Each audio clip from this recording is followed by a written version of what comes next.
Hey guys, so today I'm going to be looking at the biggest bullet someone has dodged. So yeah, let's just get right into the video. Years ago, I lived in Vancouver and liked to go for long walks. Beautiful city to do so. I was heading to a friend first to drop something off and cut through a neighborhood with a lot of Southeast Asian immigrants.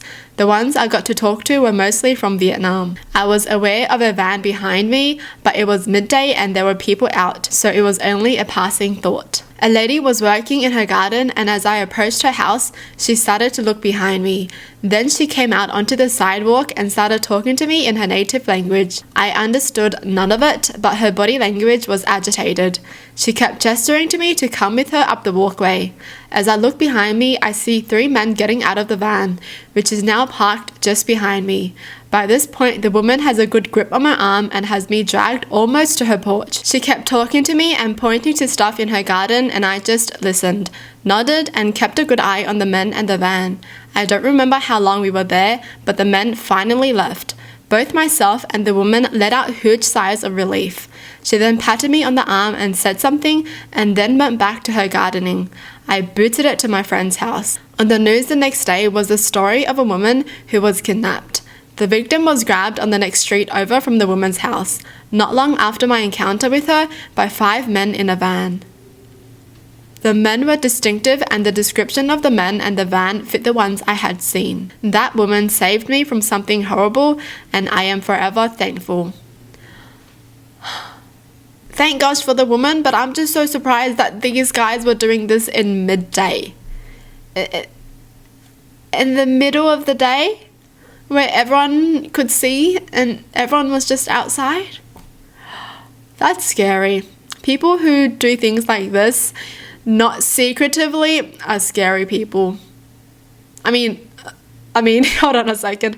Even if you do it at night, that's freaking scary as well. But the fact that they didn't even care in the middle of the day just says, psychopath kind of thing. Dated this girl for 3 months, then broke up. Found out later that she was pregnant the whole time and was going to try and convince me it was mine. Fortunately, we never had sex. Fortunately, that's the first time I've seen it written like that. Fortunately, me and my girlfriend never had sex. Woohoo. That girl should never date anyone though, I swear. These people do not deserve any love. When I was 14, my other 14-year-old friend got pregnant, and for some reason, we were both so excited, so she came up with a bright idea for me to get pregnant too, so we could raise our babies together, and I agreed, except I didn't know where to find a boy to get me pregnant. Luckily, we got caught, and my mum made me cut her off. I thought she was the worst mum in the world, but about a year later, when I seen her and how tired and worn out she was, I saw just how much of a bullet I dodged. Ironically, it turned out I'm infertile. I don't know how to feel about this. 14 years old.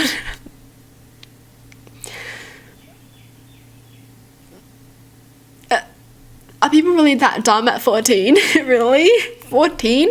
14 years old? You should know better. Gosh. How are you? I thought, don't you get taught?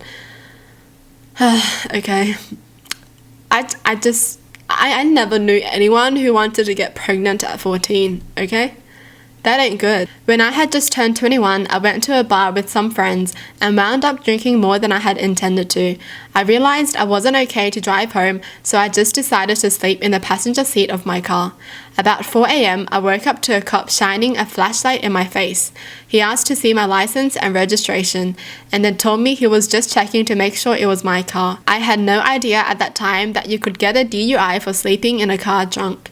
Apparently, if you do that, you're supposed to put the keys in the trunk or something, or maybe you can say that you didn't have a way to drive the vehicle, but they were in my pocket. And he didn't even ask if I'd been drinking, even though I was parked in an area with a bunch of bars. So you can't sleep in a car drunk? Isn't that better to do that rather than drive home drunk? What? I feel like if that law is a thing, then most people are just gonna drive home drunk. Because if you're gonna get fined for sleeping in your car, people are gonna be like, well, might as well just drive home then if I'm gonna get fined both ways. Because most people, they aren't gonna just call a cab and leave the car there at the place, you know?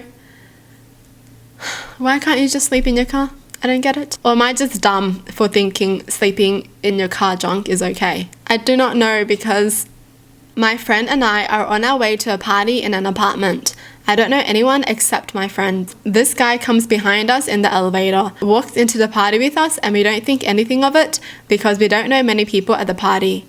I was 19 and drinking for the first time, and I was drinking to get drunk. I do shots with several people, including the guy. Eventually, I'm too drunk to stand, so I go lay down in the bedroom. Now, I can't remember if my friend was always in the room with me or if she came in later, but I remember flashes of the guy say he was in the army, that he could do anything he wanted to me. At some point, my friend calls for help. The guys at the party chase the guy out. Apparently, everyone thought someone else knew him. Nope, he just listened to our conversation and followed us into the party. The next day, I'm puking my guts out at home. My friend calls. She just saw the guy on the news, arrested for assaulting a cop. Guess he was mad he got kicked out of the party. If it weren't for my friend, I'd shudder to think what would have happened to me. Well, yeah, good thing her friend was a good friend. I feel like sometimes when you go with a friend, they just disappear somewhere. you never see them ever again. Drink moderately, okay? Always be aware of your surroundings. You never know what might happen. Man, drinking to get drunk. I've never done that because I don't drink. I guess I'm a boring person. But that just sounds so risky. Drinking just to black out, basically.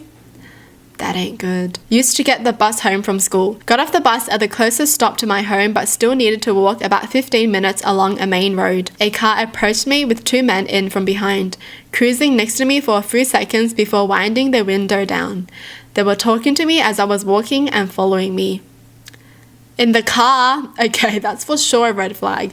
Even like a car just cruising slowly behind you, that's a red flag for sure. Alright, beautiful, where are you going? Home. Want a lift? No thanks.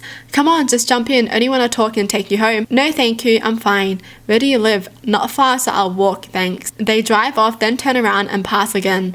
As they go to turn around a second time in another road, I run. I have never ran and have never run again that fast in my life. I turned down the first side path I found so they couldn't follow me by road and continued to use only side paths away from main roads when I could, checking constantly along roads for that car before crossing. That in mind was the only opportunity that I had where I could have gotten away. If I'd have tried any other point during that interaction, they could have easily caught me. I just hate people in this world, honestly. Seriously. Trust nobody. Do not get into anybody's car unless you're called for it. Unless it's like an Uber or anything, right? But not like this, okay? I just feel like so many people still need to hear this because so many people still get into random strangers' cars just because they think they're a nice person. No. Well, that's it for the video. Hope you guys enjoyed. Tell me in the comments down below what your thoughts are. And as always, thanks for watching. Hope you guys liked it. And I'll see you guys next time. Bye.